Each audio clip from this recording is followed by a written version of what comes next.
Alright, so this is going to be episode number 15 of the French Defense Speedrun series here. And in this speedrun series, we are playing, for this particular episode, we're playing against players in the rating range of 2,000 up to 2,100. This particular player we're starting off with is rated 2003. And after E4, E6, they're playing the move F4 on move number 2, which is a bit of an, let's say, unique start. It's not necessarily going to stop us from playing the move D5 at this point. And we're going to see how white decides to respond. I would assume that E5 playing an advanced variation with maybe trying to support with D4 at some point would make the most sense. However, they're going for knight to C3, which is a little bit odd. I suppose there could be some benefit for the pawn being on F4. If we play D4 and the knight moves away, we can't really play the move E5 so easily to support the pawn. Maybe that's a potential idea. But generally speaking, having moved the F-pawn this early in the game is not really a great idea. I do think, given the circumstance, I am still going to play D4, just to gain some space and attack that knight. And especially because the center of the board's not open, I'm going to go for the move C5 to reinforce the pawn. Usually if the center of the board's a little more open, you might focus on developing pieces first. But in this particular case, I'm going to, let's say, prioritize the space gaining aspect. I'm going to play C5 to reinforce the pawn. So I can go for knight F6, I can go knight to C6. I think I'll go knight C6 first, I guess, just to develop. Knight F6 also looks perfectly good. I'll go knight F6 now. I assume white's going to play some kind of bishop to b5, making a pin. I'll play bishop d7 in that situation. And we'll see how things play out there. I can also go queen to c7 at the right time to hit the pawn. Otherwise, probably just develop the bishop and get castled, and yeah, I think we'll take the game that direction. So what does white want to do? I assume bishop b5 is a good move. Could put the bishop on c4, but it's a little bit easier to kick around from that square. If you play d3, then the bishop on f1 is really not that good of a piece at all. Probably, given the pawn structure set up here, where we have a bit more space over in the queen side direction and white has more space in the king side direction, I think it's probably going to be a game that revolves around us playing mostly on the right half of the board and our opponent playing on the left half. Bishop e2, so this is a bit of a passive location for sure. I could consider playing h5 and h4 to kick the knight away from protecting the e4 pawn. I don't think it's the worst idea in the world. h5, if they castle, we play h4, the knight has to go back to h1, which is really ugly, and then we can win the pawn in the center. If white plays d3 instead, we could still play h4, kick the knight back to the f1 square, which is also, I think, pretty bad. And that also looks fine. But then pushing the h-pawn is always going to make it a little bit risky for us to castle or king that direction. So that may not necessarily be the best way to do things either. I think I'll just stick with developing the bishop here. I didn't want to go to the d6 square and walk into the fork with e5, so we'll just do it this way, where we just castle, play a bit more on the relaxed side of things. Probably white's going to have to play d3 to open up the bishop on c1 at some point. They play a4. Feels like this is kind of on the wrong side of the board for them. I think I'll just play a6. And part of my idea is to play on this queen side, as I said. We're going to try to play rook b8, pawn to b5. The fact that the bishop is moving another time to go to c4 feels kind of odd, I will say. We could play knight a5 to attack it. Could play rook b8 and prepare to play b5. How do we want to do this? I think I'll just go rook b8 and prepare to play b5. I assume they're going to play d3. But after we play b5 and the bishop is inevitably sent back to the b3 or a2 squares, the bishop isn't really going to be that useful, because our pawn on e6 and pawn on f7 are kind of making a little bit of a barrier. Also, our knight's going to be able to harass the bishop. if the bishop goes to b3, pawn to c4, knight to a5, these are ways to kind of be a bit bothersome. How do we want to do things? I'm leaning towards queen to b6 with some c4 ideas to line up towards the opponent's... Ooh, those are bad arrows. Queen to b6 lining up towards the opponent's king could be a potential idea. Queen to b6 also supports maybe a bishop a6 idea to push the pawn to c4. I would really like to push the pawn to c4 because that would really shut the bishop completely out of the game. If the bishop gets stuck back on a2, it's a pretty bad spot for them to be on. So I think I'm going to go for this route and look to... Mainly we're going to try to play against this bishop that's running a bit low on squares on the queen side. So that's kind of the game plan to think about here. If white tries something like pawn to f5, probably there I will play something like pawn to e5, which will open up the bishop, but also it keeps the pawns a bit more locked up at the same time.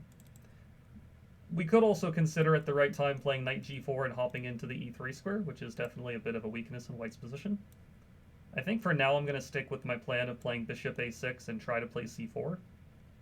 Now the bishop on a6 is supporting the c4 pawn. I couldn't have played bishop a6 at the start, because then I would have lost the bishop would have been captured by the rook there.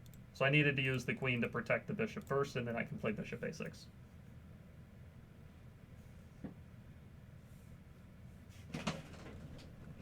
Adjust the seat. So how will white deal with this idea? They haven't really done a whole lot on the king side. They've moved the bishop 2 different times. They played a4, which was mostly on the queen side. They played f4 and eventually got the knight to g3 on the king side, but they don't really have a lot going on over there just yet.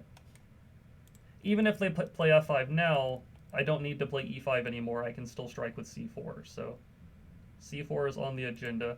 Maybe queen e2 helps white to control the c4 square a little bit more. Could be an idea for them to consider.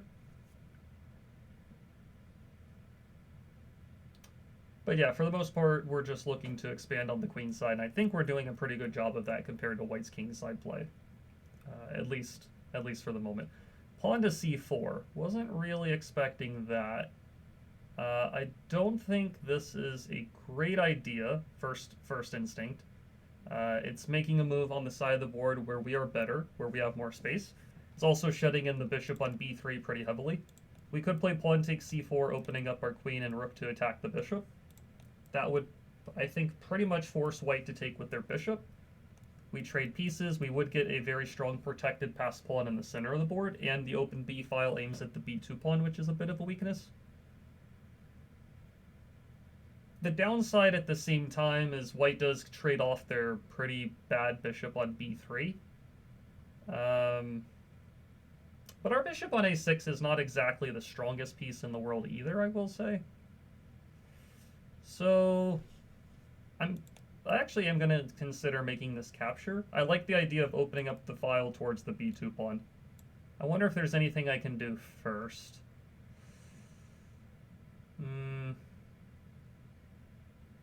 I think making the capture right away is good. Rook takes a6. Wasn't expecting that one. Okay, so we're going to take the rook. The bishop will take here. We move the queen, of course.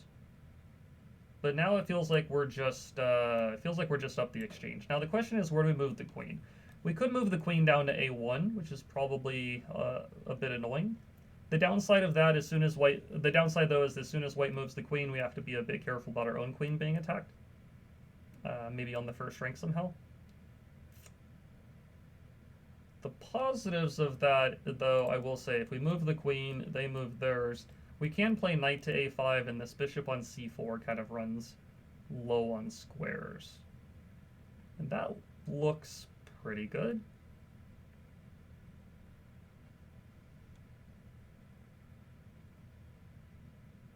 Yeah, I think I'm going to go for this. Okay, I'm going to try this out. Let's go queen a1, just being very annoying on the back rank. They go pawn to b3, but now we go knight to a5, targeting the bishop, and maybe even doing something about the b3 pawn that's a little bit of a weakness. So we go there. If they move the bishop, we'll just trade the queens. If they move the queen away, we might even take on b3. Yeah, we might just take on b3 here. I could take on c4. Maybe taking on c4 is even better, though, actually. If we take on c4 and the b pawn takes back, then we can play rook to b1 and have a lot of pin issues. If they take with the d pawn, then I can take the pawn on b3. So maybe just trading the pair of pieces is best to do. There's not really any great discovered attacks for white to do with their bishop. Now, though, we bring the rook to the back rank and attack the bishop. If the bishop moves, we trade pieces. And then we can activate the other rook and get it in the game. And yeah, the fact that we're going to be causing a lot of trouble on this first rank, it looks very annoying for white.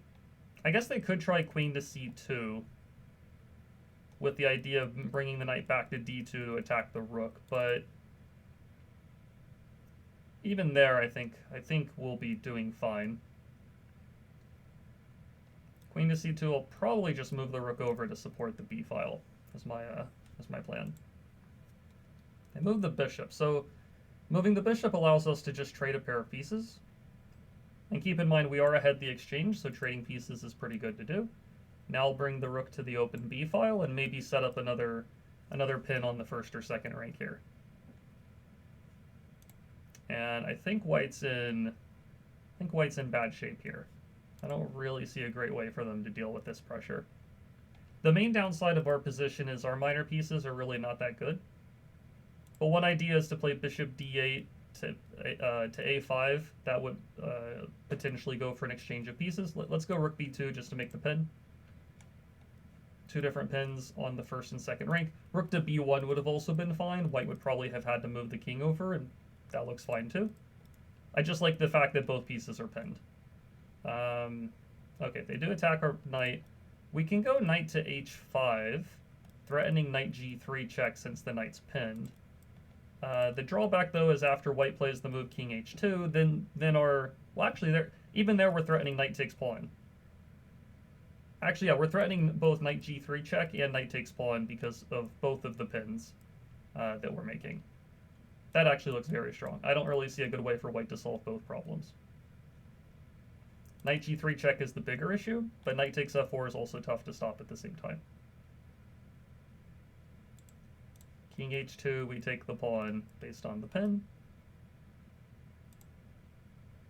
Queen f2, we can still take the pawn. Queen f2, we can even take the knight on f1 with check. Trade on g3, and then we're still up the exchange. That also still looks quite strong. Yeah, so they go queen f2. So the question is, do I go for the exchange of pieces, or do I take on f4? I think I can win a pawn and trade pieces if I do this correctly.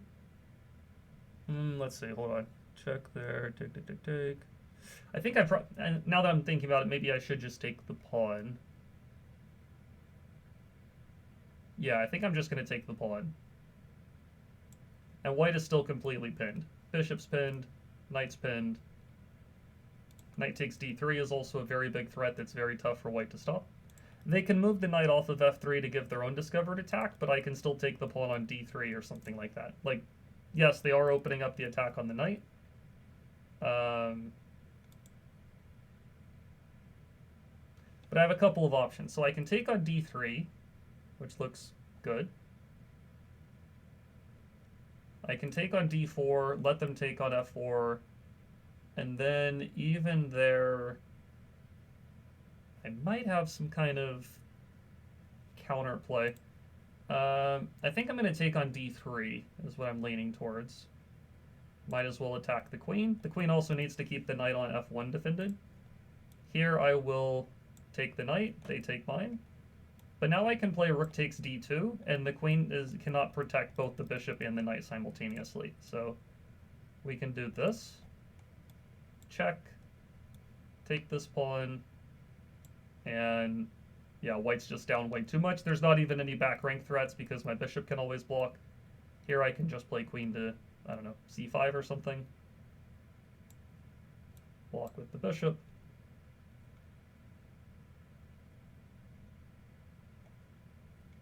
And maybe even queen to d5, just offer a trade of queens.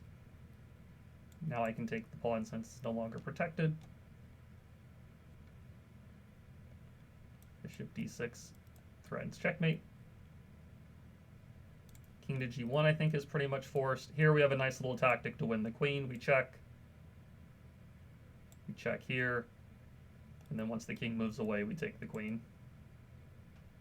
And we win the game. Okay, so we got the win here on the first game. Let's go ahead and move over to the game review and check out the game there. Alright, so we've got the game review here. Looks like we played at an 87% accuracy compared to our opponent's 73.8. We had one mistake and a couple of inaccuracies, so we'll check out where those were in the game. So, e4, e6, f4, d5. You can see here after the move f4, the computer already says that black is slightly better, so that's a pretty bad side for white in terms of their opening choice. We go for d5 anyways, knight c3. I decided to go for d4, then c5. And yeah, the computer already likes black a little bit more than white. Not by a huge amount by any means, but slight preference for black this early in the game is a good start. So we develop the knight. It does actually like this move h5. I did mention this a little bit later on. But okay, I went for knight f6. Played bishop e7. Does still like the h5 idea, quite honestly. But, okay, we get to a position where maybe white has a very slight advantage. Maybe I could have capitalized on some of white's mistakes a little bit more efficiently with this h5 move earlier in the game. But for the most part, we still end up with a pretty good position. Rook b8. We get in the b5 move. We gain space. Bishop goes backwards. Queen to b6. Pretty equal game. And c4 is white's first, let's say, really big mistake. And yeah, this is really, I would say, a product of white playing on the wrong side of the board, the majority of this game. As we can see here, white should be playing a move like e5.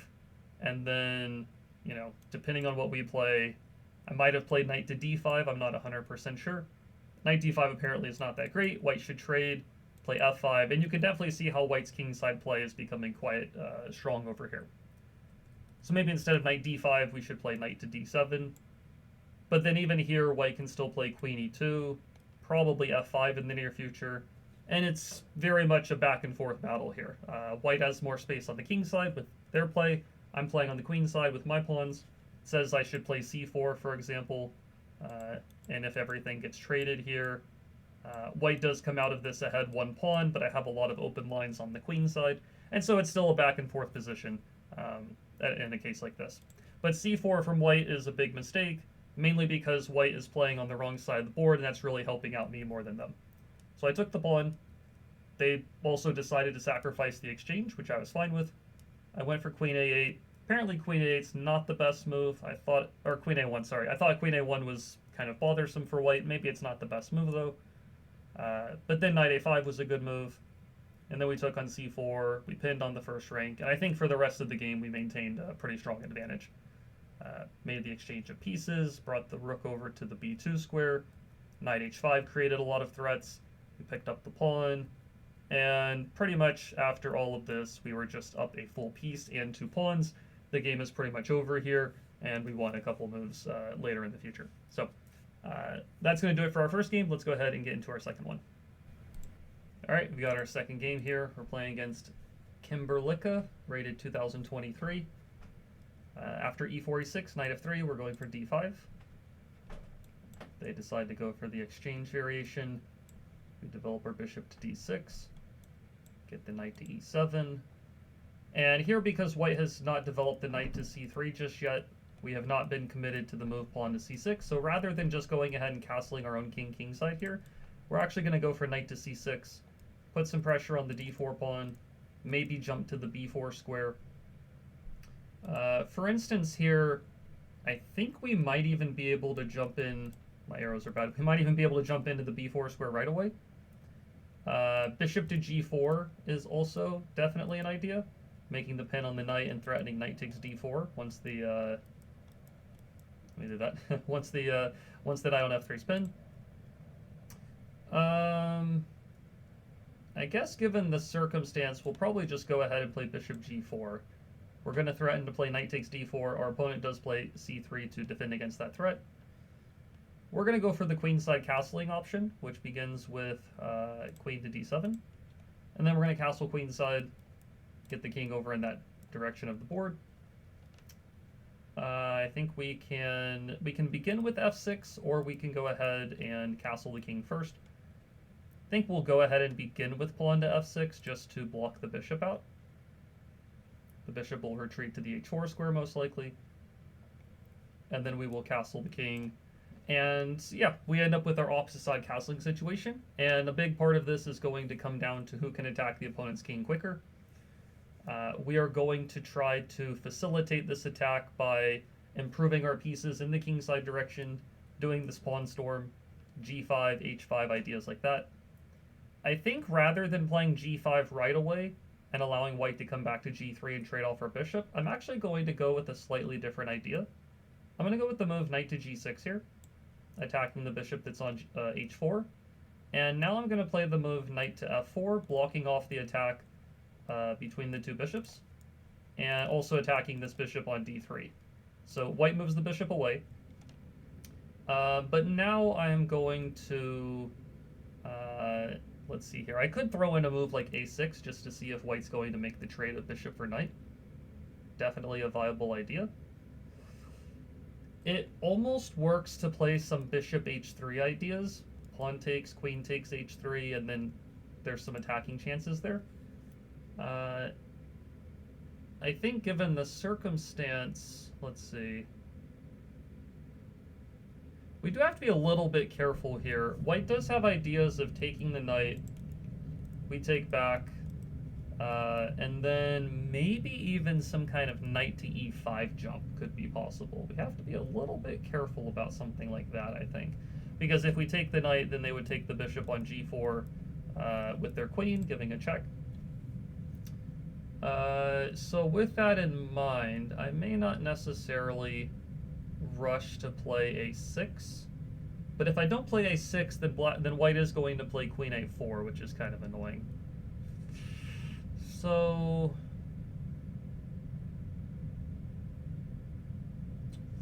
let's see here. Maybe I will go for a6. I kind of want to make white make this decision. I assume they're going to take the knight. They don't take the knight. That's a little bit surprising, I will say.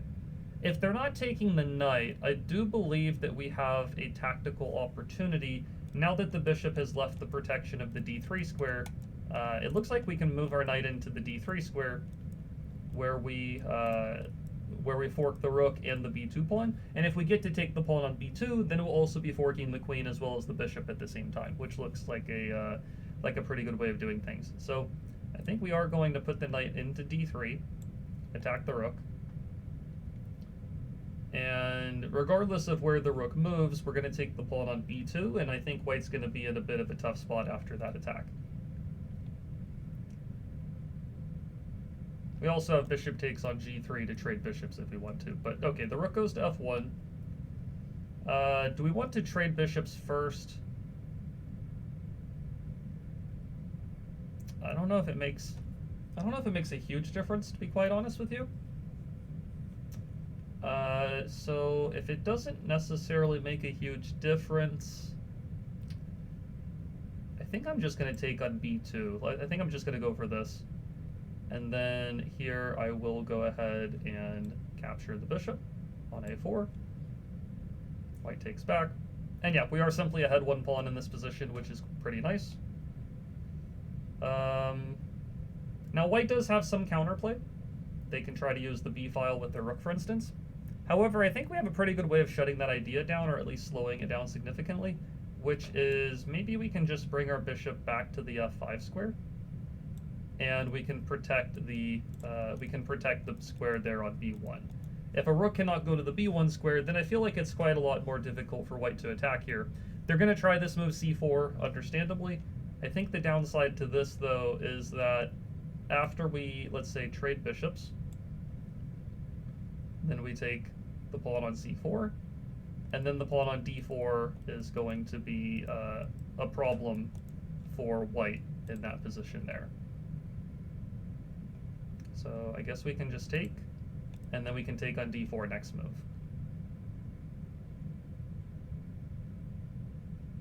And yeah, I think we're just going to be ahead 2 pawns with a nice position. Don't really think white has a great answer for that. The nice thing about knight takes d4 is not only is it looking to potentially trade a pair of pieces, but it's also offering the trade of queens at the same time once we do take the pawn. And again, I don't think white really has a way to deal with this that's easy. If they take our queen, we'll take back with the rook. We're just up 2 pawns. If they try to move the queen away, then we would still be ahead the 2 pawns with a good position. So yeah, here we're just up 2 pawns. I don't really see any counterplay for white.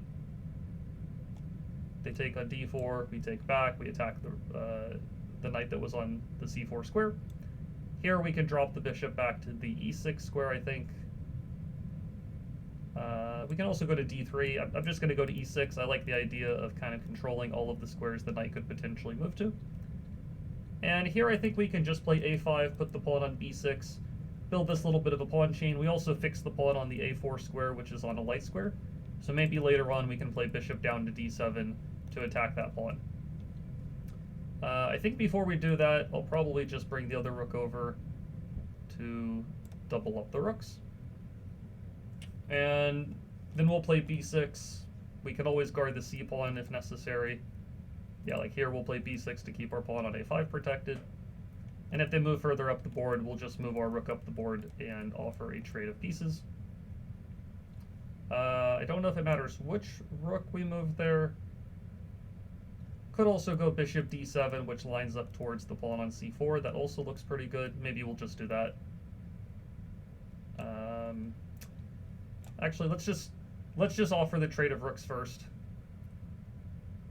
We can always play bishop d7 and target that pawn a little bit later. I might even want to play g6 to keep the f5 square under control so that the knight doesn't jump in.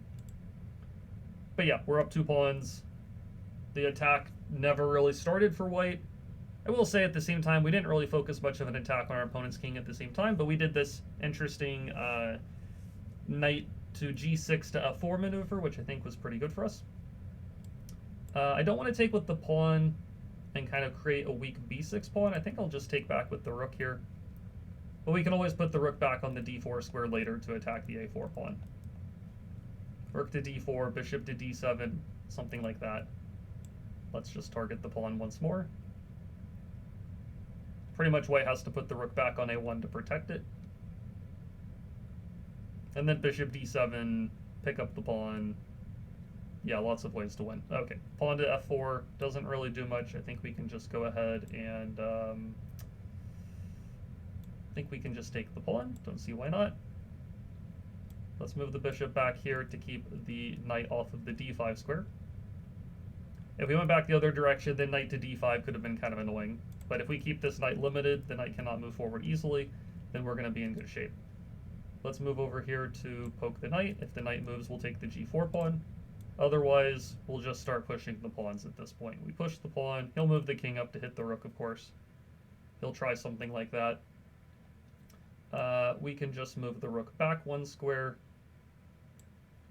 and then push the pawn. If the knight goes to c4, we'll just take the knight and trade pieces. Okay, here we can just play h6 to freeze our opponent's pawn. He can't push it. Take with the h-pawn. His knight's kind of frozen. We'll push the a pawn down the board. Push b5 to support a4. Not a whole lot white can do to deal with this. We can also move the king up the board to help push the pawns.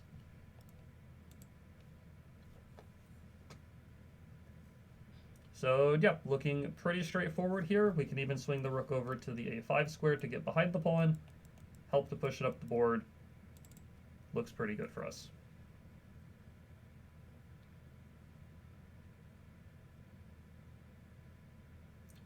So what will white do here? Still plenty of time on the clock. They have a 2.5-minute lead, but given the circumstance where we're ahead 3 pawns and they're all connected pass pawns on the queen side, not a whole lot of hope for white to make a comeback here. Really, the only way they could make a comeback here would be if we ran out of time or flagged or something like that. Okay, putting the rook on c3 is reasonable. I think I'll just keep pushing the b pawn. And then here I'll push the c pawn. Yeah, I guess we can just do this, no problem. Probably move the king off the off of the c file next move so that the c5 pawn's not pinned, and then we can push the pawn to b4. Don't want to play pawn to b4 right away because then white can just take the pawn.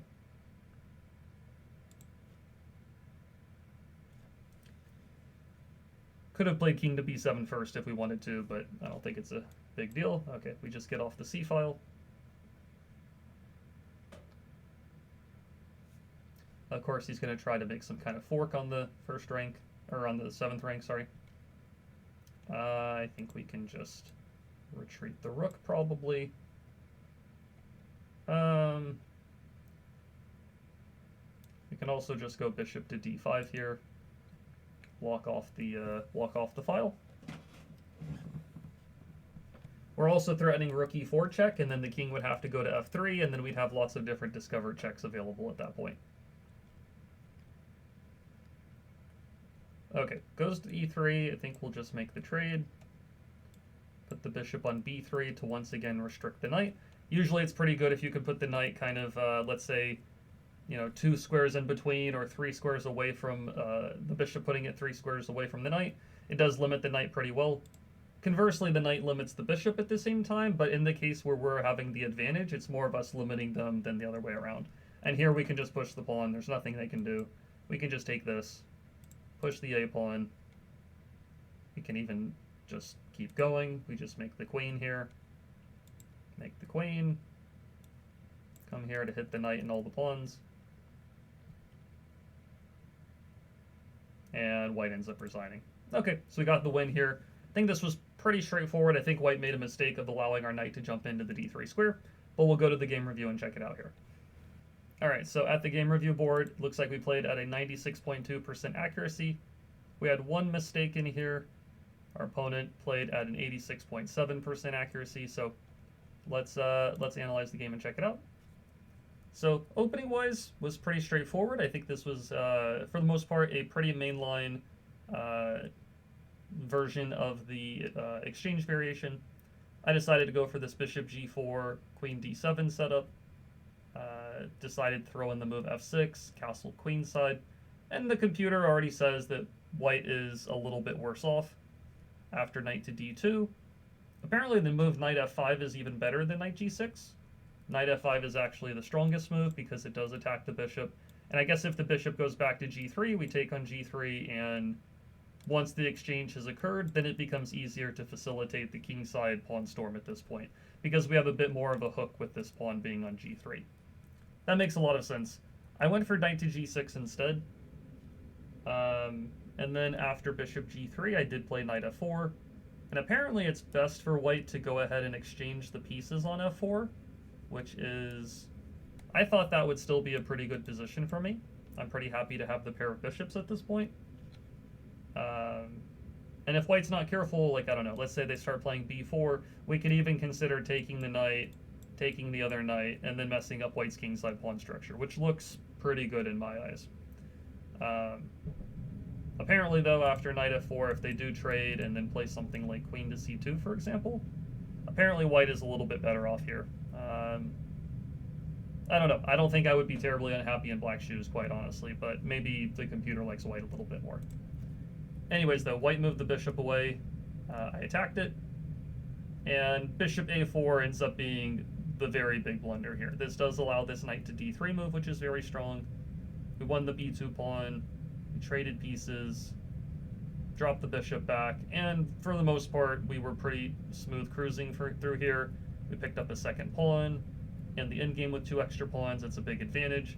And one thing I really liked about this game that I think the viewers can take note of is the restriction that we used with our bishop dominating the opponent's knight in a lot of situations. Right now we played bishop e6 and the knight can't move forward because the bishop is again kind of gapped by two squares. We saw this a little later in the game as well. Later as the game progressed, we eventually got to that other position farther down the road where, let's say right here, bishop to b3, again, 2 squares in between the bishop and the knight. The bishop is restricting the knight from moving towards the right half of the board, and there's nothing white can do to stop the a-pawn from pushing down the board. So a little bit of a commonality in those situations. But mainly the rest of the game was about just keeping my pawns defended, exchanging pieces, attacking the weaknesses of the opponent, shutting down counterplay, and then pushing my own queenside pawns up the board. And I think we won pretty straightforward as the game went on. Okay, so that's it for the second game. Let's go ahead and jump into our third one. All right, we got our next game, playing against Fiona with a couple of numbers next to her name. After e4, e6, they play f4. We're going for d5. I think we saw f4 just in a previous game. Playing knight to c3. I think this was the exact same opening, surprisingly, that somebody else had played. I think we'll just continue with d4. Could also take on e4. You know what, let's switch it up a little bit. I think taking on e4 is also perfectly good to be played here. White is going to take with their knight. Maybe now we can simply go for something like knight f6 and just develop pieces. Look to exchange a little bit. White plays knight to g3, so that's a bit more of an interesting option. I did mention in the other game where White had played an early f4 against the French defense, I did talk about this idea of playing h5, h4, and I think when we analyzed the game that actually ended up being a good way of doing things. So I think with that in mind, I'm actually going to play h5 and look to play h4 and look to kind of go after, you know, that knight that's on g3. So if White plays the move h4 themselves, which they have done, they are weakening the g4 square pretty heavily here. And I think that this is something we can try to take advantage of later on as the game progresses. But until then, I think I might now start targeting the pawn on f4. I can kind of combine also some pressure on the h4 pawn, like maybe bishop to e7 and knight to d5 and some kind of attack on both of the pawns if White's not careful. Bishop d6 attacking the pawn on f4 also looks pretty good. I could also play c5 just to control some space in the center and prevent White from playing the move pawn to d4. That also looks pretty good. What option do we want to go for here?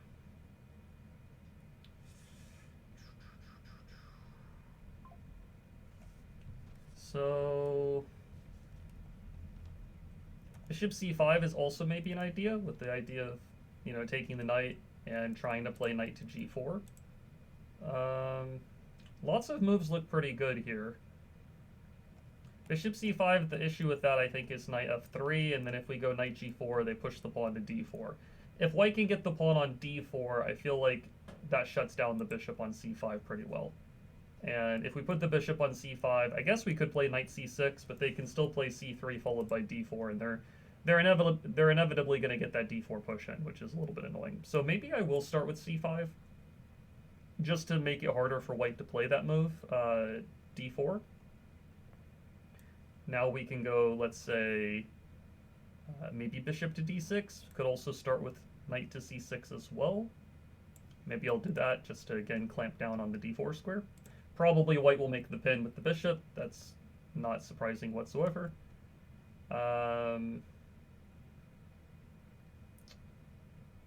Here I'll probably just go ahead and play the move. Let's see, I was thinking bishop d7, queen to c7, targeting the f-pawn also makes sense, but let's go bishop d7. I do want to somewhat keep the queen here to keep some pressure on the h4 pawn. That's something that White will need to keep kind of protected as the game progresses, and it's also nice to make sure that we don't have to worry about double pawns or anything like that. Let's see here. I guess we can go ahead now and play bishop to d6 or knight to d5. Maybe bishop d6 to attack the pawn makes a lot of sense. I assume White plays d3. Plays d4. Interesting. I don't feel like that's all that safe for White to do. It feels like they could easily run themselves into trouble here very quickly. And what I mean by that is, if we take on d4, the knight's going to get pulled away from the f3 square. And then if we play something like knight to g4, we're just going to be right back to attacking the h-pawn. So I think as an example, let's say we take the pawn. I would assume the knight takes. I'm not sure otherwise what their game plan would be. I guess we could have also taken with the knight. That might have also been pretty good. Maybe that was even a little bit stronger in hindsight, but okay. They play the move knight g5. odd decision or odd way of playing from white, I will say. They're not really threatening the h-pawn. That is protected, so that's not an issue.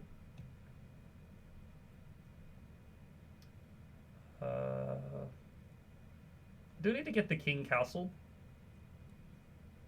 The only real downside to my position is the king being in the center of the board. I would probably like to castle queenside at some point. So I can move the queen and try to castle that direction. If I do castle that direction, though, I am going to have to keep an eye on the pawn that's on f7, because if I castle and they take the pawn, that would be pretty bad.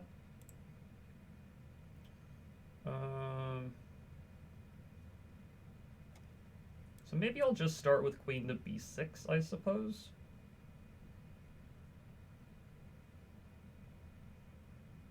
Probably the bishop will come back to d3, and I still can't castle queenside, unfortunately.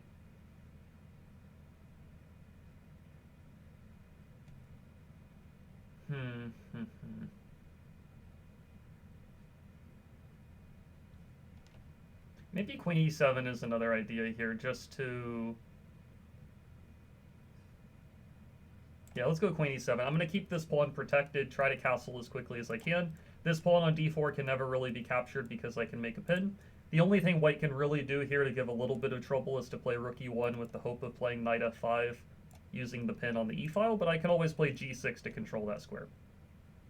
g6 might also just be a good move at some point anyways to keep the pawn on h5 defended. And white can also not move the f-pawn forward, or else they'll lose the knight that's on the g3 square. Okay, so I think here white's trying to take the knight and then take the pawn. Quite honestly, I don't really mind if they do that. If they do take on c6, the bishop on my own bishop on c6 will be very, very strong. I think I'll just prioritize castling at this point. And if they want to take the knight, I don't really have much of a problem with that here. Not only will it get my bishop out of the way to line up towards the queen if it's on d4, but it also put my bishop on c6 into a really good spot. Next, what I'll probably do is play something like g6, knight g4, probably look to play f6 to kick the knight off of g5 at some point. The other option is to put the knight in the center and try to jump into a square like e3. The knight on g5 is a little bit annoying, in the sense that it's blocking my queen from hitting the h4 pawn, but other than that, it's not really doing a ton that's posing us much of an issue. And I do keep the pawn on f7 defended with the queen, so that's not really a problem in this position either. So g6, knight moves somewhere, f6, kick the knight, try to continue attacking on the king side. Looks to be a good way to do things.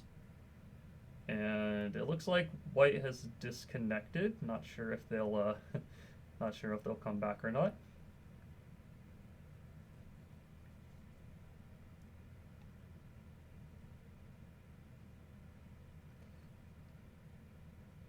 It's a rough-looking position for them, in my opinion, but it's kind of what you get by playing the opening oddly. The f4 move on move 2 is a little bit odd, and yeah, looks like they just left the game and abandoned it. Not really sure what happened there, but okay. Let's analyze the game over in the game review area. We'll check the game out and see if we could have done anything even better or what the mistakes that white was making were.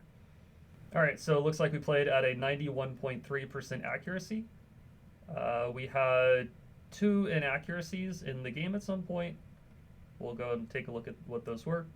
But in the graph, you can pretty much see that we had the advantage for pretty much the whole game for the most part, once the opening phase ended. And yeah, let's check it out. So once we click on the analysis button, e4, e6, f4. Yeah, we saw this in one of the games earlier on in the video. Kind of an odd opening decision. I'm also kind of surprised we've seen it 2 times within the same rating band of players. But yeah, we just stick with our d5 move. And then in the previous game, I played the move pawn to d4, which is perfectly fine. In this one, I decided to take on e4 just to kind of go for a different approach. We now follow this up with knight f6, the knight retreated, and now we do see that the h5 idea is a good one to go for. So we kind of learned that, or I would say I kind of picked that up from the previous game that the opponent played f4. It was a completely different person as far as I'm aware. But we saw this idea of h5 being good. went for it in this game, and it worked out pretty nicely because white plays the move h4 themselves, which is a bit inaccurate. We play c5, grabbing space, developed our knight, broke the pin. Bishop d7 is apparently the best way to defend. Then we attack the pawn. We attack the pawn there that's on the f4 square. And yeah, d4 didn't end up being very good. It does say that knight takes d4 might be a little bit better than pawn takes d4, but ultimately they're both good responses to go for. I think knight takes d4 might be a little bit preferable because after white takes on d7, oh, interesting. It is queen takes d7 to take back with. I was thinking that you could also take with the knight, and that way if the pieces are traded, the pawn cannot be captured because bishop c5 would pin the queen, and the knight's protecting the bishop. But apparently taking with the queen is even better. And after knight takes, pawn takes, queen takes, we don't have bishop c5 this time, but I guess we can go queen to c6, and after queen to c6, bishop c5 is a big threat, and we can castle, and black is better here because white has these weak pawns on h4, a little bit on f4, we have pressure on the c2 pawn, their king is definitely more exposed than ours, and the knight on g3 is not really doing a whole lot useful in this situation. So I took on d4 with the pawn instead. They played knight g5, queen e7, king h1 didn't really do much, we just castled, and this is where they abandoned the game. It is a better position for us. I think, as I said during the game, my plan was going to be to play g6, knight to d5, maybe a6, probably f6 at some point to kick the knight off of g5, and ultimately we are just up a pawn in this position. If white does want to win the pawn back, they could trade on c6 and then take on d4, but after something like bishop c5, the bishops are very, very strong in this position. Knight to g4 makes a lot of big threats. Yeah, white's in bad shape here for sure. The pieces are just way too active for black. Knight f2 check is an idea. Bishop d4 is in the air. F6 is still, on the cards. Yeah, black is has a very nice position at this point in the game, as we're saying. Okay, so that was the 3 different games in this 2000 to 2100 rating range, played against 3 different opponents. That'll do it for this video. If you want to follow more of the speedrun series, then you can click the playlist to the left of the video here. I'll also be making one more episode with the 2100 up to 2200 rating range in the speedrun series. Other than doing the speedrun series specifically, I'll also still be making French defense videos, as well as videos for the other openings that I've made videos on so far. But yeah, in terms of the speedrun series, one more episode, 2100 to 2200, that'll come out soon. Hopefully you enjoyed this one, and I will see you around in the next one.